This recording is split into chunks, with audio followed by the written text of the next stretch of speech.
இருக்கு. ஒரு வருஷம் கழிச்சு நான் வீட்லயே இருக்க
Good afternoon to one and all.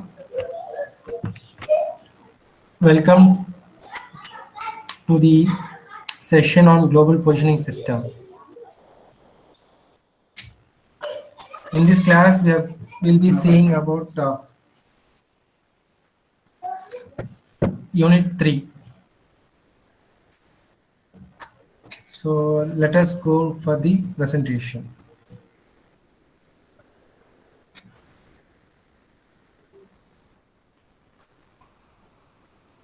So this Unit 3 I had given in two different parts, Part 1 and Part 2.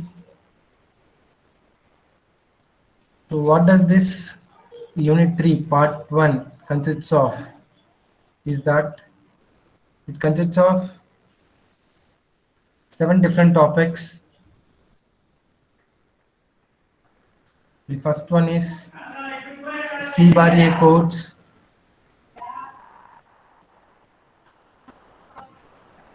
C/A codes, course/acquisition codes,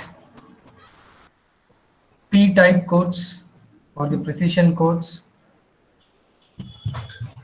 Y-type code derived from P codes or the precision codes, followed by L1 and L2 frequencies,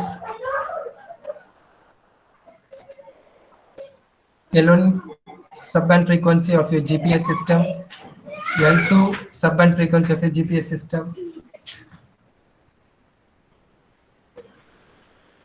After the L1, L2 bands, we'll be seeing about code pseudo ranges, then satellite signal structure,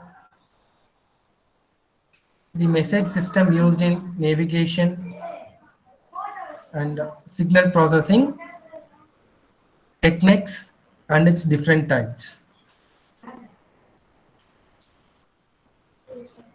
To start with the C/A codes, which we call it as course acquisition code, this consists of binary digits which is operating with a chip rate of 1.023 megabits per second. This code stream will have approximately 1023 binary digits. So these binary digits are represented in zeros and ones. So that will repeat for every 1 millisecond. So totally we have 1023 zeros and ones together. So the duration of every bit would be approximately 1 meter per second. Sorry, not 1 milliseconds for every milliseconds, or it will be equivalent to 300 meters. So the satellite which is present with this type of C/A codes enables the GPS receivers to identify what type of satellite is being transmitting with that particular code. And the C/A code range measurement is always relatively less precise when compared to that of the precision code type. But however, this C/A code is less complex in designing and is available to all the users.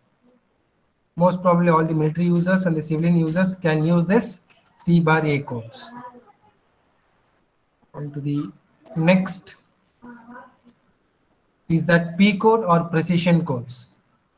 So this precision codes are a very long sequence of binary digits that will repeat itself. So the codes will repeat itself after 266 days. So the code type which is used at the first day and at the 267th day will be same. This means that this will make the P code type or the P code system having 10 times faster than C/A codes. This codes will give us a data rate of approximately 10 times faster than your C bar A codes, which is if our code rate of your C bar A is 1.23, which I'll show you in the previous 1.023 megabits per second. So multiply that into 10. So you will be getting the precision codes data rate as 10.23 megabits per second.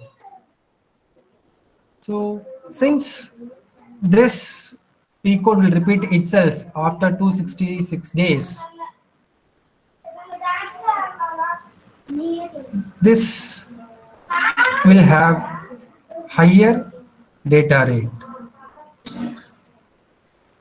And in order to find the chip rates, we'll be dividing this 266 days long code into 38 segments, which is 1 week long.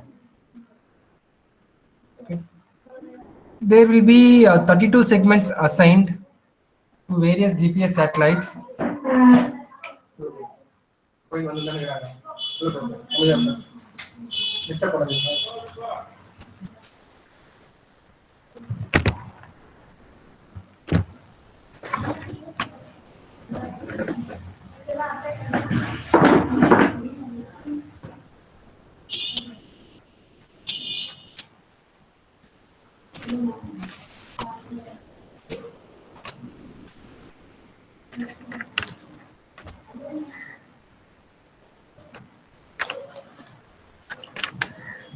Now, there will be 32 segments assigned to various GPS satellites,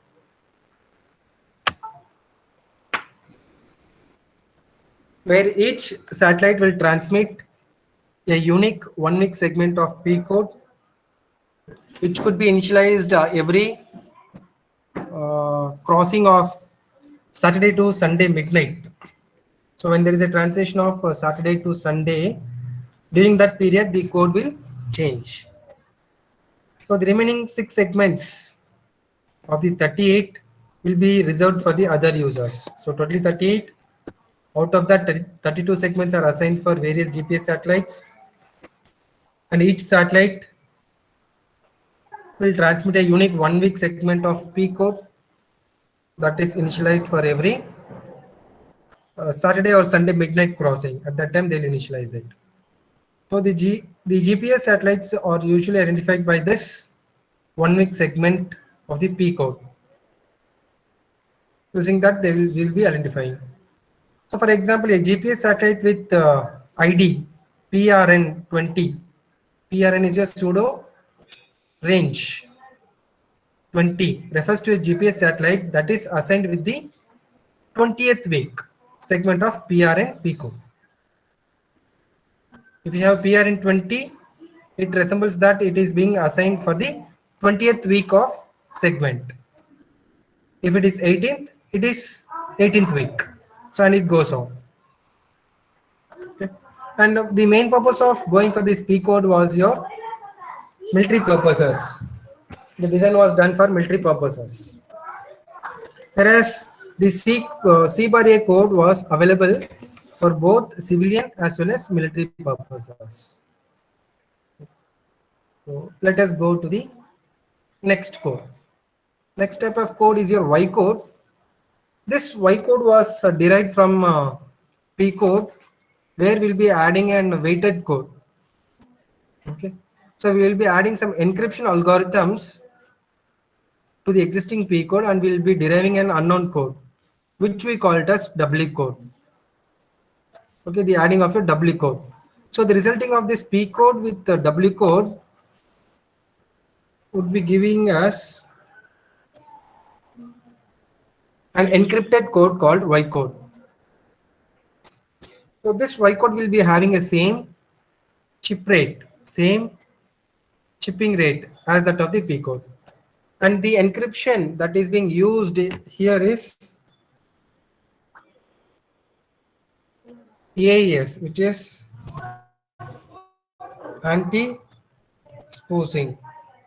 Anti-spoofing encryption algorithm is used.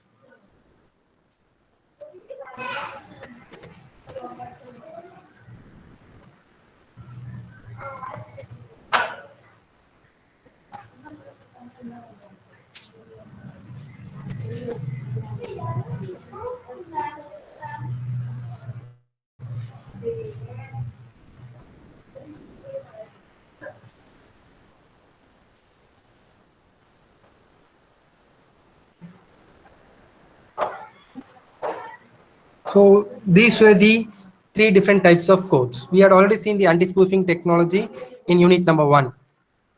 Anti-spoofing technique, which is used to encrypt your codes.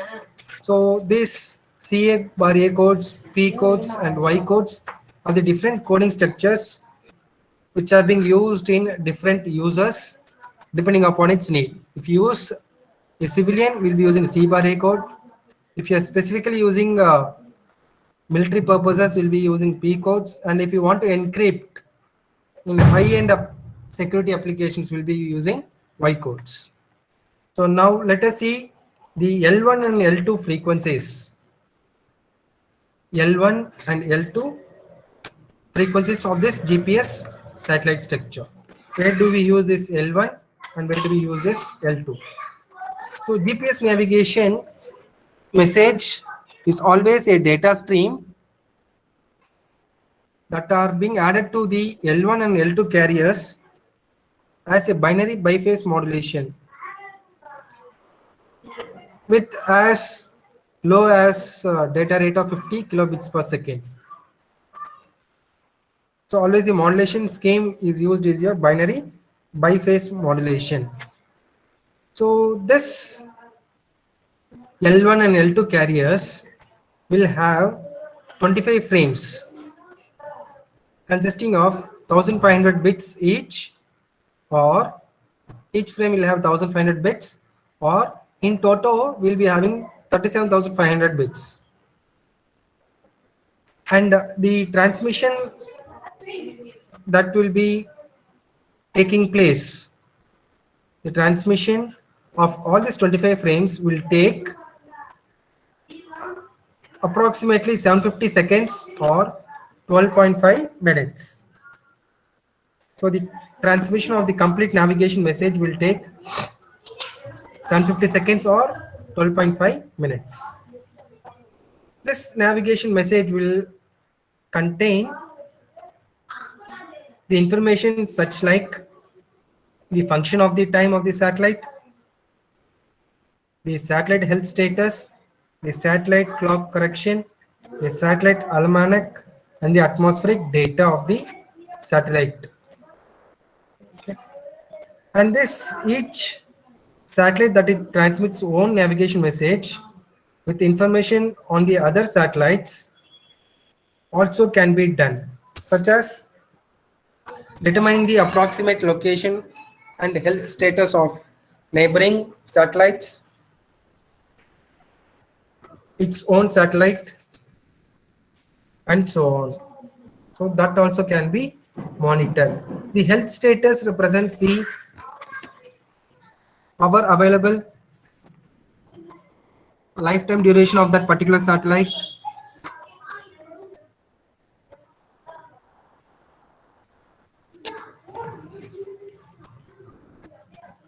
how much amount of solar power is left out, how much amount of fuel is present in the satellite, and all the informations like that. So that represents the health status of each satellite.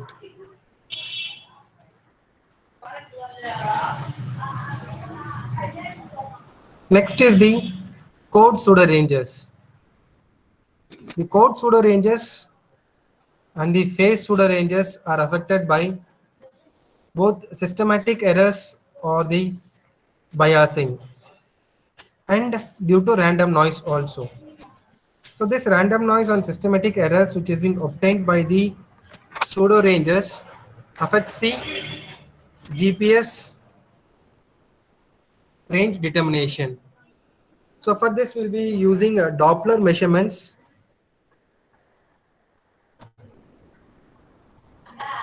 which have been classified into 3 groups: satellite related errors, propagation medium errors, and receiver related errors. So all these 3 errors has to be determined. and it should be eliminated. So for this, an appropriate Doppler measurement is needed.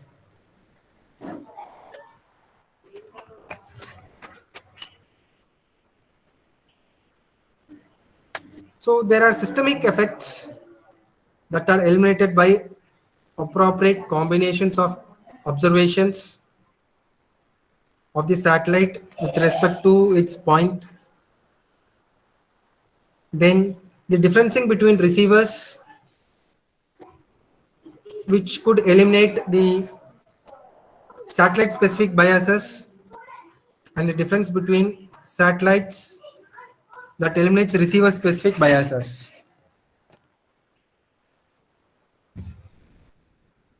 Next one is your double differencing pseudo ranges, which has high degree free from systematic errors that originate from the satellites and from the receivers.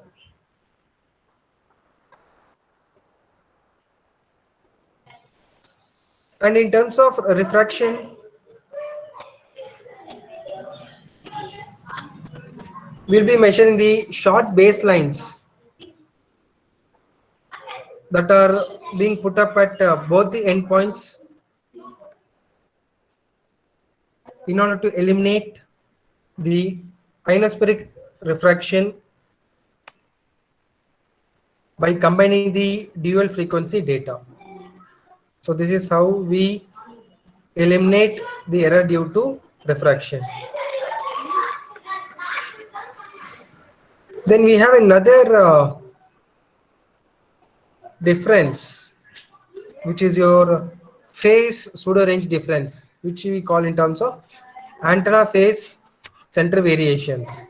So this antenna phase center variations are being treated by multiple reflections. So by using this multiple reflections, we can approximate the point of observation for that corresponding satellite.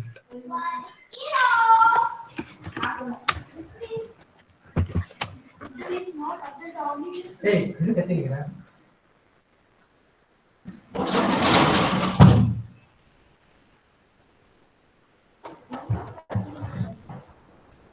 the multipath is caused by multiple reflections of the signal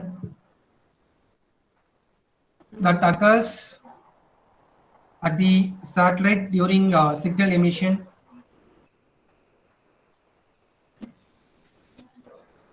This interference between the direct and the reflected signal is always a noise that is generated randomly in nature.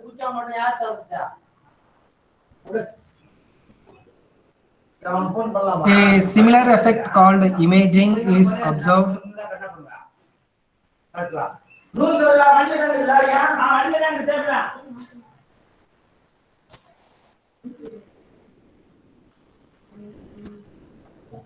a similar effect imaging is being observed when a reflecting obstacle generates an image of the real antenna that makes distortion in the antenna pattern.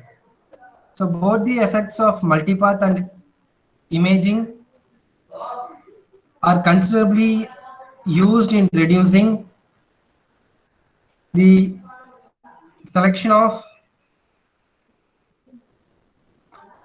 appropriate antenna design when there is a reflection from buildings, vehicles, trees, large scale buildings, and so on. So by designing an appropriate antenna design, we can eliminate all the multipath effects and the imaging effects which occurs due to these reflections. And it is to be noted that the multipath is always a frequency dependent. Hence, carrier phases are always less affected than the code ranges.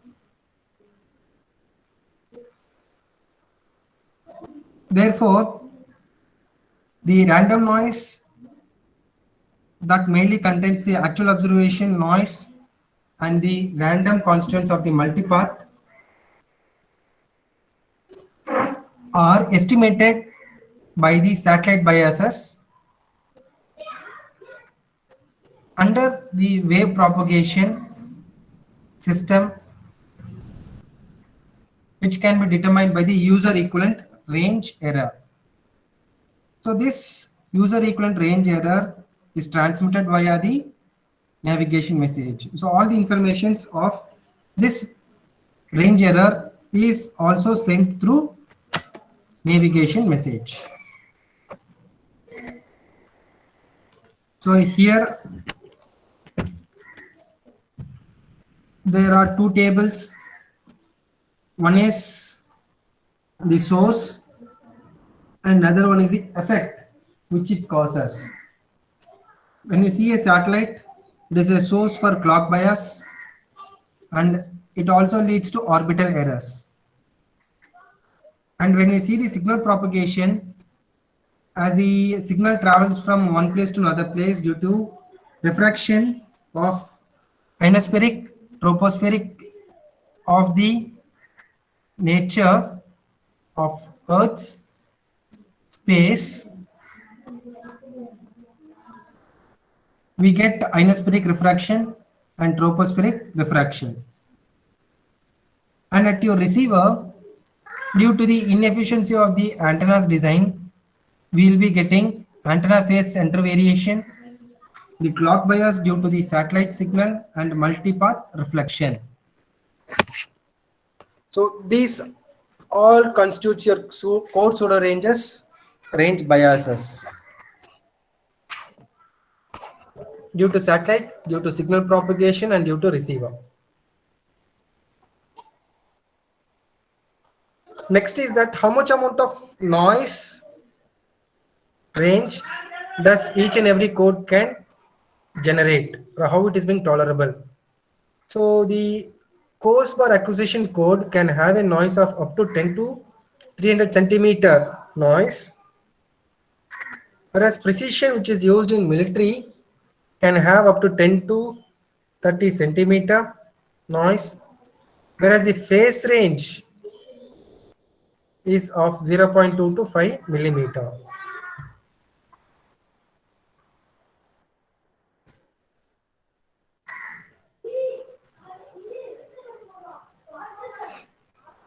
Next topic is your satellite signal structure.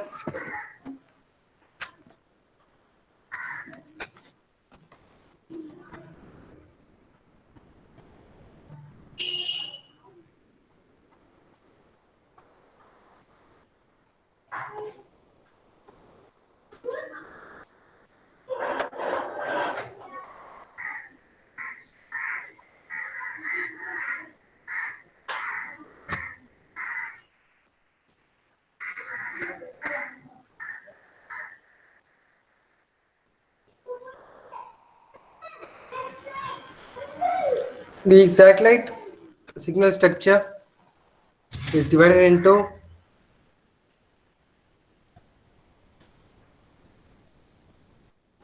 three parts. One is the physical fundamentals required for designing a satellite signal. Second one, the components of the signal. Third is the pseudo random noise codes, PRN codes, how it is being used. So let us start with the physical fundamentals. So in the physical fundamentals, always we'll be using an electromagnetic wave to transmit our signals. All the data transmission occurs through propagation of electromagnetic waves that satisfies the Maxwell's equation. You would have studied Maxwell's 4 equations, equation number 1, 2, 3, and 4. All the electromagnetic waves will satisfy Maxwell's equation, whereas the satellite signal also uses electromagnetic waves, so it also satisfies your Maxwell's equation. So during the propagation of the wave, the field strength decreases with increasing in distance from the transmitting source, which is known to everyone. As distance increases, attenuation also tends to increase. So the measurement of that is given in terms of attenuation measured in decibels. So we take a signal strength of about one half of its original strength. So then we can calculate f is equal to 2 pi 1 divided by p, which is equal to c by lambda. So where f is the circular frequency of the measurement of satellite, lambda is the wavelength, p is the time period taken, and c is the velocity of light. So with this physical fundamentals, we will be deriving signal structure. How to determine the signal structure using your Doppler splits.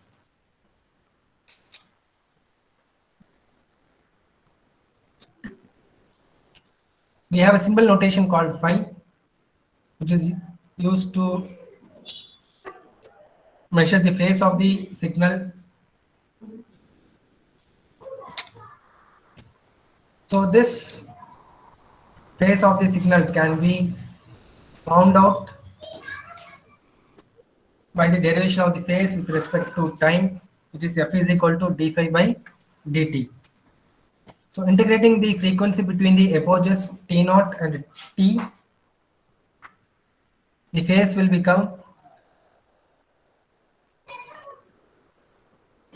phi is equal to limits t0 to t f into dt. So we assume a constant frequency which is set up to the initial phase to 0, and taking into account the time span at which the signal needs to propagate through the distance from the emitter to the receiver,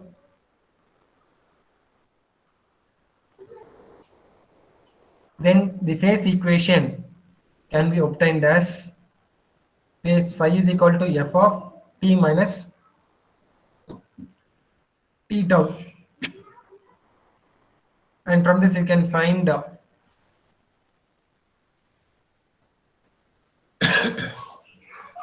phase phi is equal to f of t minus tau by c, which is a relation. So in the case if a emitter is moving, that means your source. If a source is moving or a receiver is moving, the received frequency will be always Doppler shifted. So this shifting of the source or shifting of the receiver plays a major role in determining the relativistic effects.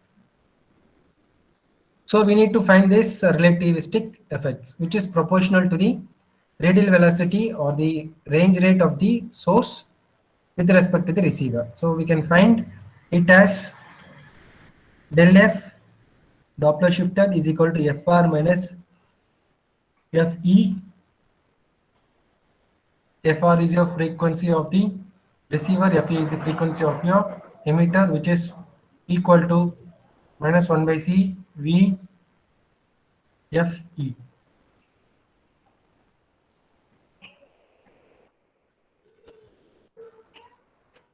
After the physical components determination, we are going to see the components of the signal. What are the different components available in a signal is.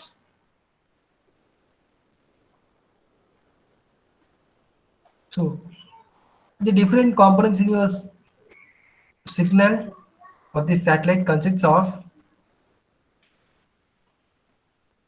oscillators that will generate a fundamental frequency of f naught. For example, if you take block 2 satellites, it is being generated over 1 day in the range of 10 power minus 13.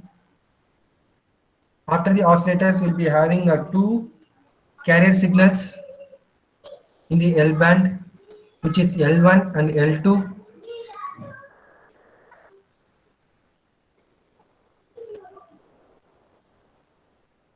And if you want, we can additionally add some other L bands also, where in block 2A satellites, they used L3 frequency also in addition to L1 and L2, such that the L3 carrier is always reserved for military users. And in block 2F satellites, they had given an option for L5 band, which was used only for civilian usage. The civilians want to use this L band was being implemented in that. So probably we had only in general L1 and L2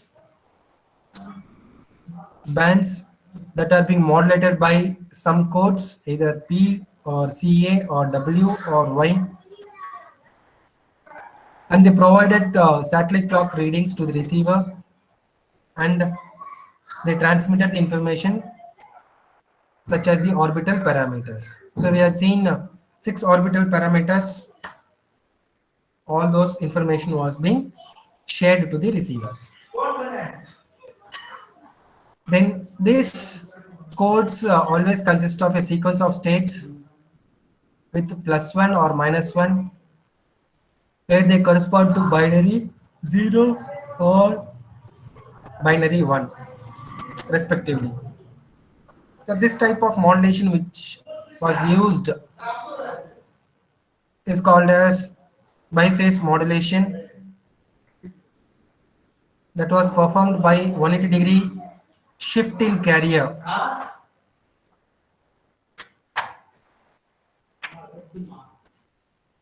The 180-degree phase shift in carrier with +1 or -1 indicated binary values of zeros or ones in biphase modulation. So if you take a nominal fundamental frequency f0 having about 0.005 hertz, then the determination of the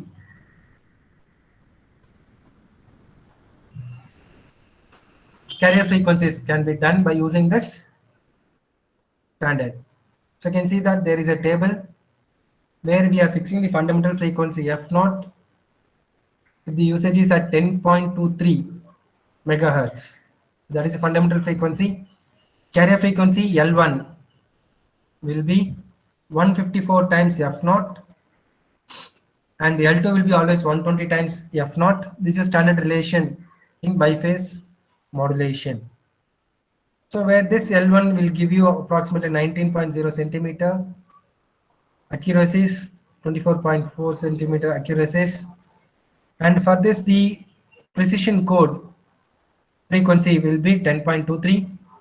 C bar A course acquisition code will be f0 by 10, because the P code is 10 times faster. So if I want to C bar A code, it should be divided by 10. So we will be getting 1.023. The W code, which is an encrypted code, is always 20 times divided by 20. So f0 by 20, we get 0.5115. And the navigation message frequency will be always f0 divided by 204600, which is 50 into 10 power minus 6 frequencies. So these are the frequencies used for different signals. In whichever signal you want to transmit, you need to use this frequency.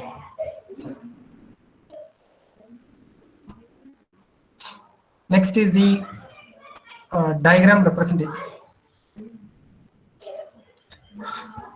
Diagrammatic representation of the biphase modulation scheme that you all are familiar. We have a carrier signal of sinusoidal in nature. We take a code +1, -1 to be transmitted. You can see that with respect to your code +1, our wave remains as it is. When there is a positive half,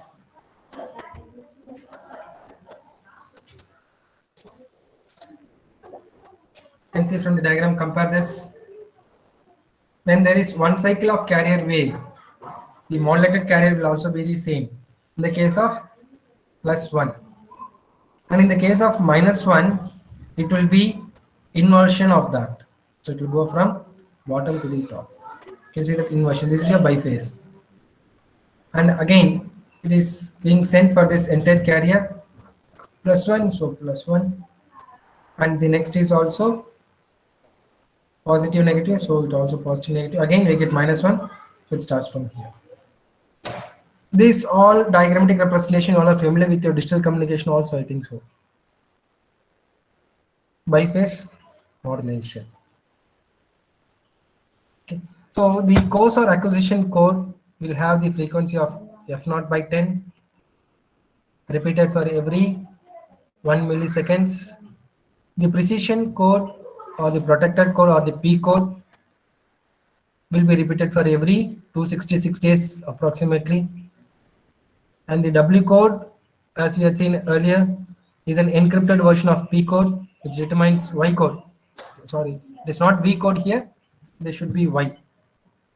This is Y, not V, Y code. And the frequency of navigation message is 50 Hertz at transmission of 30 seconds. When we want to transmit 1500 bits message. Both the L1 and L2 carriers are modulated by P codes, most precisely by Y also nowadays. The C bar A code is placed on L1 carrier in phase quadrature, that is 90-degree offset with P code. So this is how to place your C bar A code. On all these are being placed in the same satellite. The same P code, CA code, L1, L2, your Y code, W code, all are being placed in the same satellite. So the differentiation is that at some axes or at some angles or at different frequencies will be placing it. Okay. So the modulated carriers will be represented by this equation. L1 band, L1 frequency is obtained by the coefficients of A1, precision code of PT, WT, DT, cos F1T plus A1 C bar A is your cos bar acquisition code of A of T, B of T sin F1 of T. Whereas the modulated carrier of L2 is represented by A2 P of T, W of T, D of T cos F2 of T. In the frequency domain, the broadcast signal is characterized by split spectrum, and we are familiar that the split spectrum systems are used most commonly in the communication for anti-jamming principles. So the basic concept is that the information wave having small bandwidth is converted or spread by modulating it with over a larger bandwidth waveform. And specifically in the case of the global positioning system, the navigation message will have a bandwidth of 100 Hertz, whereas in P codes it is about 20 megahertz. This is a comparison.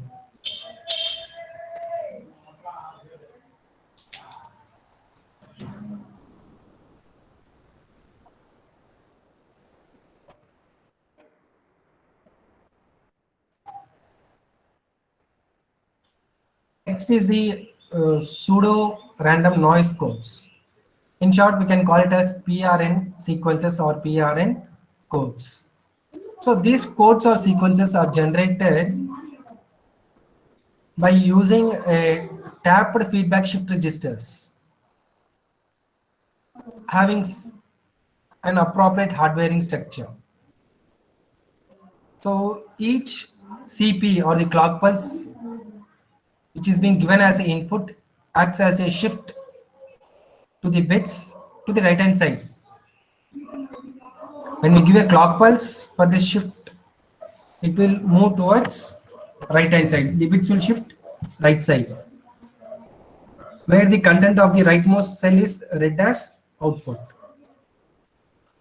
And when we shift something, a new value will be present at the left side most cell.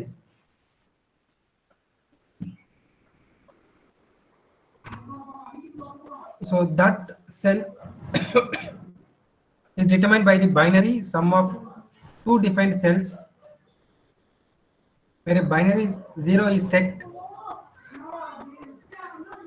The bits in these two cells are equal.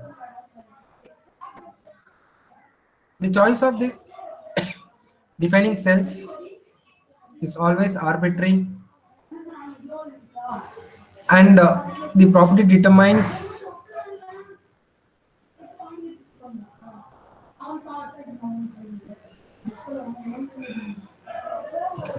the choice of the defining cells is always arbitrary. That determines the property of the resulting code, where in order to make the procedure more clear, consider two or three cells which are defined. One after one clock pulse is initiated. The clock pulse is initiated, will be delivering a output as binary 0, and if you give 1, it will be sent to the next cell as 1 for the successive state.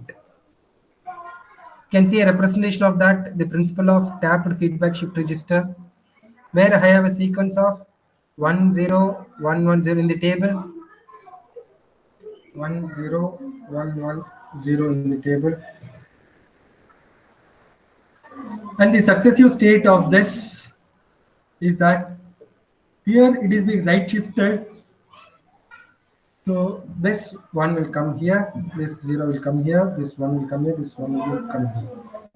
And this fifth bit in the initial state will be moving off. So we need to compare this and see what to put in the leftmost bit. So that will determine your pseudo noise codes.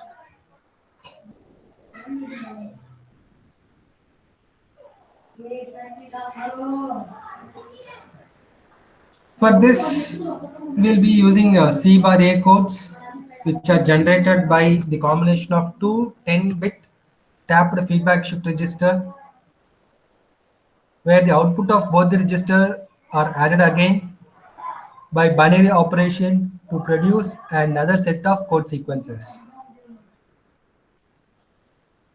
The codes of this registers are not classified. Why? Because this is being used as your civilian users, which is open to all civilians. A unique code is assigned to each satellite depending upon the defining cells, where the frequency of 1.023 megahertz and the repetition rate of 1 milliseconds results in a code length of 1023 chips.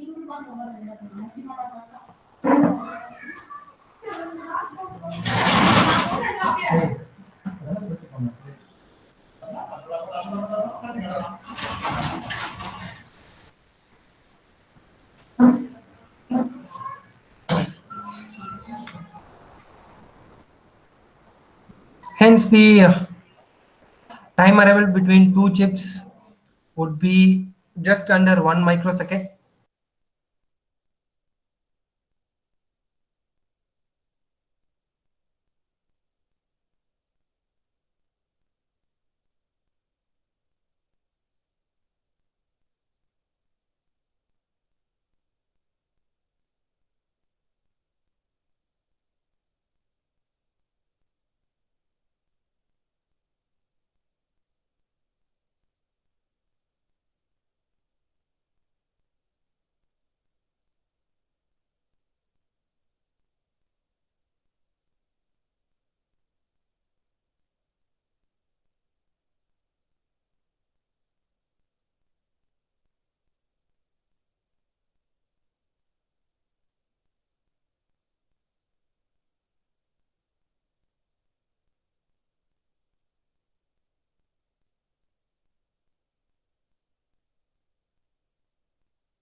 Yeah, wait a minute. I'll start the presentation.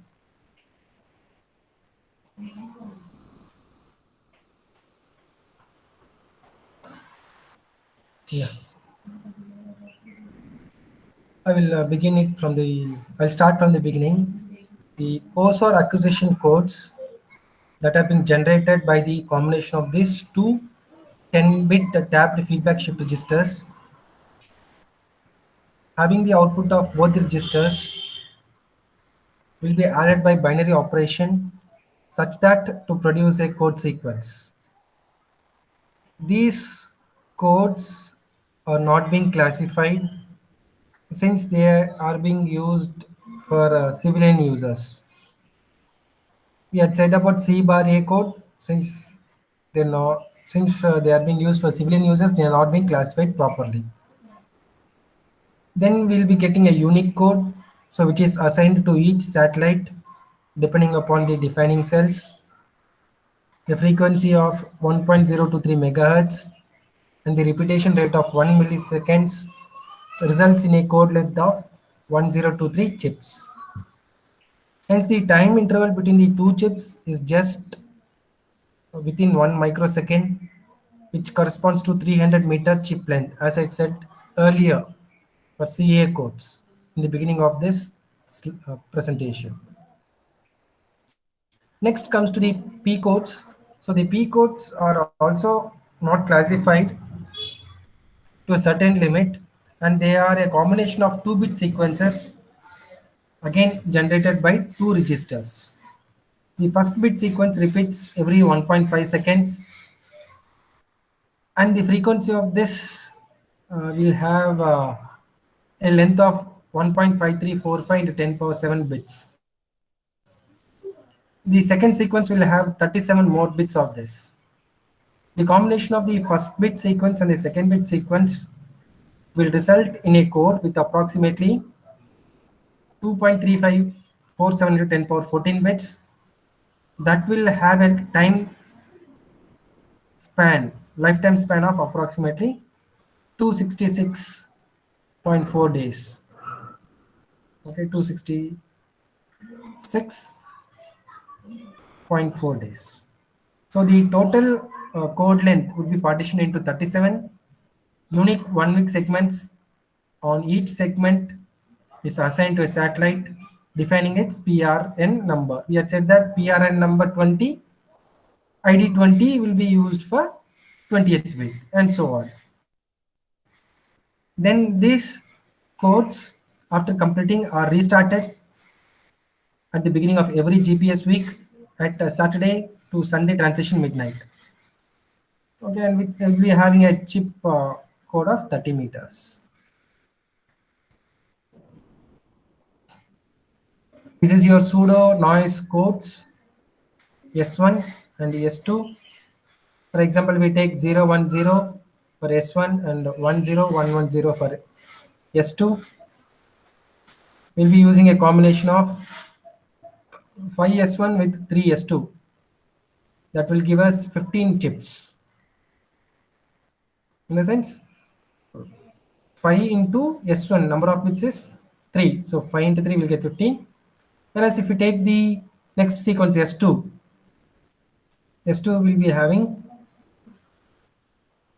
what do you call 10110 5 bits. So 5 into 3, sorry, 3 into 5 we get 15.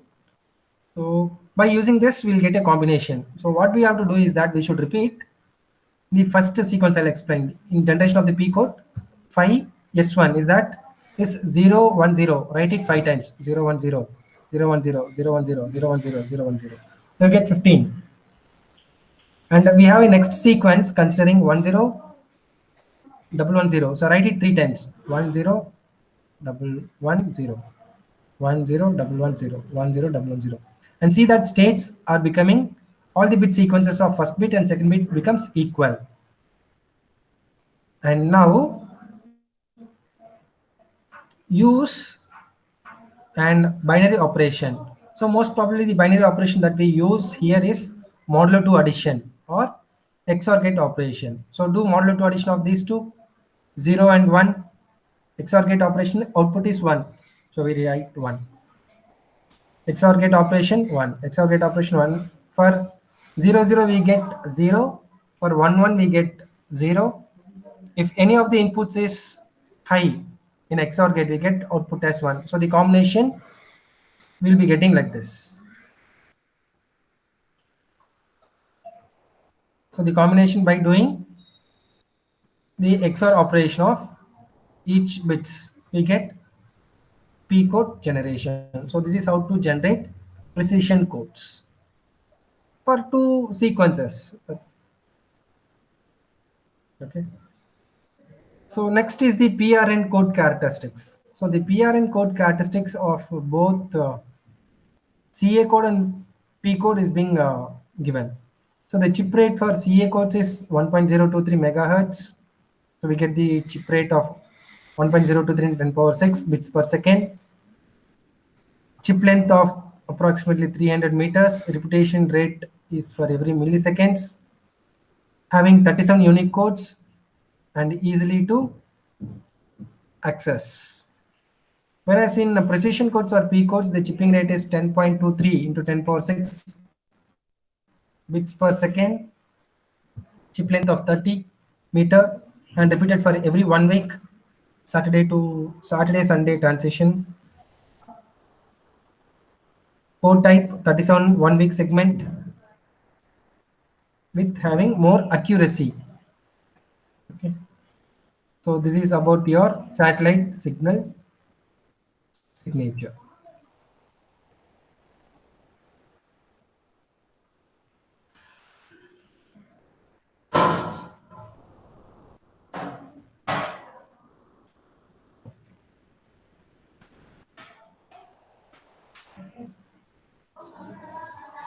Next topic is that we are going to see about navigation message.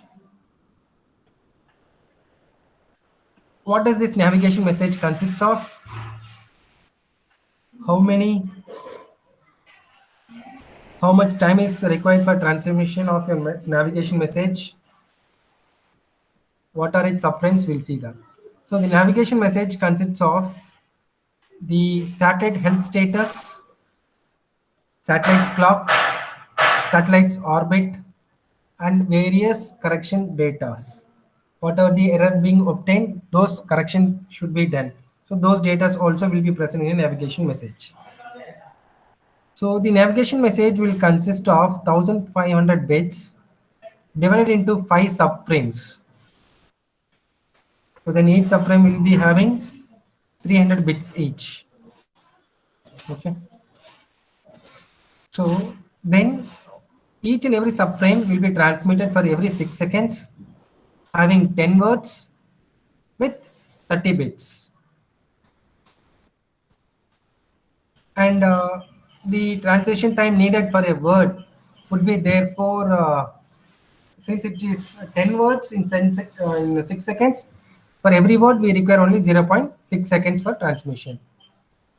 So each subframe will start with a telemetry word, which we can write it as TLM, having a synchronization pattern and some diagnostic messages.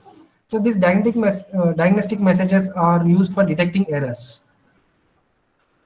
Each subframe will have a telemetry word, TLM. And the second word in each subframe is HOW, which is how. We call that how as handover word.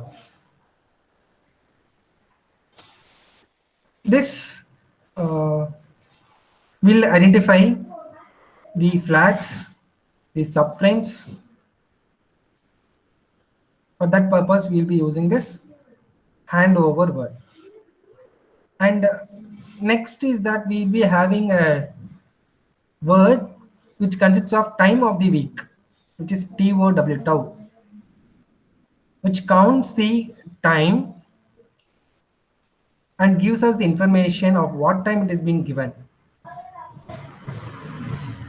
which will give you information about the next subframe also. So sometimes this tau or the time of week is called as Z count, and is always a multiple factor of 1.5 seconds. 1.5 seconds intervals since the beginning of the current GPS week. So if we start at Sunday, from that time onwards, whenever we want the time of the week, it will be 1.5 seconds interval of that. So this is your frame scheme of the navigation message. The total messages in a navigation will be 1500 over 30 seconds. Subframe will be having 5 subframes of 300 bits each, transmitting at 6 seconds, and words will be having 1 to 10 of 30 bits, transmission of 0.6 seconds.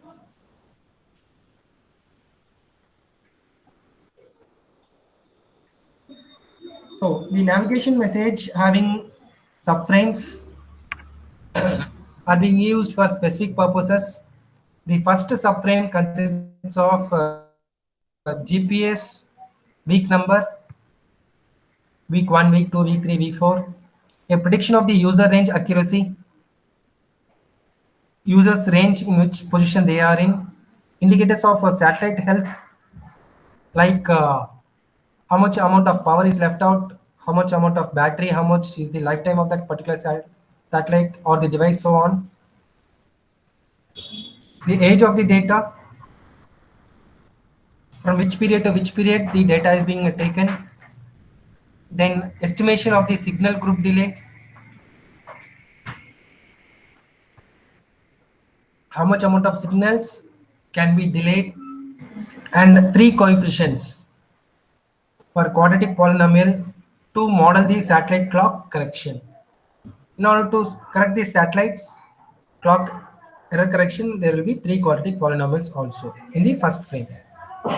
The second and third frame transmits the broadcast ephemerides of the satellite, whereas the fourth and fifth subframe are changed in every message and have a repetition of 25.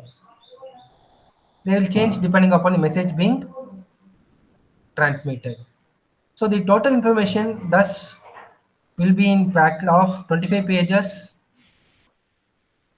requiring 12.5 minutes for transmission or 750 seconds as said earlier. And many of the pages of the fourth subframe, whatever you use in the fourth subframe, will be reserved for military usage. The remaining information or the remaining contents of information on the ionosphere can be used to contain the informations like UTC, Universal Time System, various flags, notifications, and the almanac data. That is your low accuracy orbital data information. And this is being considered for all the 24 satellites, whichever is being present. The pages of the fifth subframe are mainly dedicated to almanac data and the health status of the first 24 satellites. Why? Because 24 satellites will be in orbital position, which will determine the accuracy of the position of the celestial body or the position of the orbit or position of the satellite which we want to determine. So the health status of that will be present always in the fifth subframe pages. And the pages of the fourth and fifth subframe will be always broadcasted by each satellite. Each satellite has to maintain this, thereby tracking only one satellite. We may get the almanac data of all other satellites in which they are obtained. So if you are able to find out the one satellite's almanac data, the remaining 24 satellites almanac data we can easily identify. Why? Because all the 24 satellites information will be shared equally in all the satellites. Thus the positioning, thus the information of CTC, various flags, information whichever is present in any one satellite, if you are able to take it or if you are able to track that, we can easily track for the remaining 24 satellites which are being present in orbit, and we can come to a conclusion, or we can identify in which position the corresponding object we want to determine is present in. Okay, so this is about a navigation message.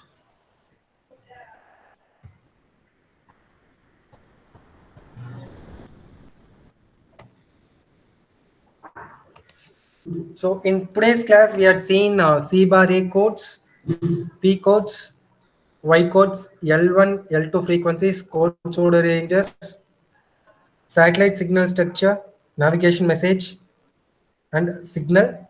Sorry, we didn't see signal processing. The signal processing topic we'll see in the next class. And from next week onwards, every class is converted to 2 hours of duration,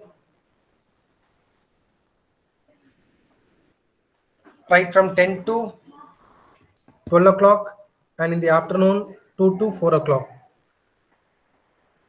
So we'll see the signal processing techniques in detail in the next class. So wait a while, I'll send you the Google form for attendance.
Yeah, in the chat box, you can see the Google form link. This link will be active only for 10 minutes. Those who are filling this form only will be given attendance. And for your information, the marks for your first internal assessment test, I'll be sharing you in your Google Classroom. An Excel file, I'll be sharing it in Google Classroom. You can see your marks there out of 15. Would have wrote it for 50. I had converted it into 15. Okay. After filling the attendance, you can leave the meeting.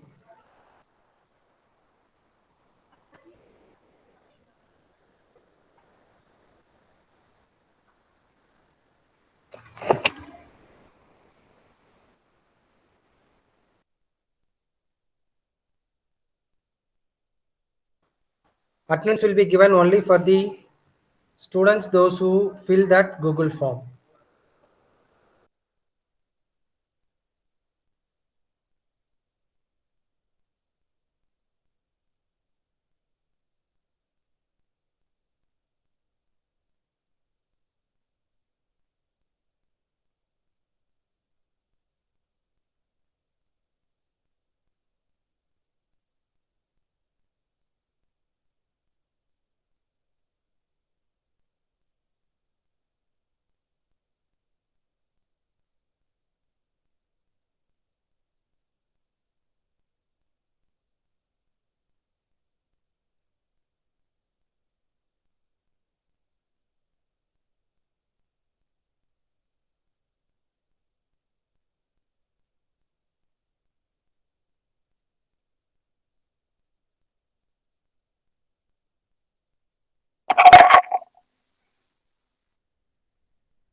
Guru Prasad.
Guru Prasad. Nagarajesh. Prashant. Present, sir. Nagarajesh. Yeah, fill the Google form. Okay, sir. After filling, you can leave the meeting.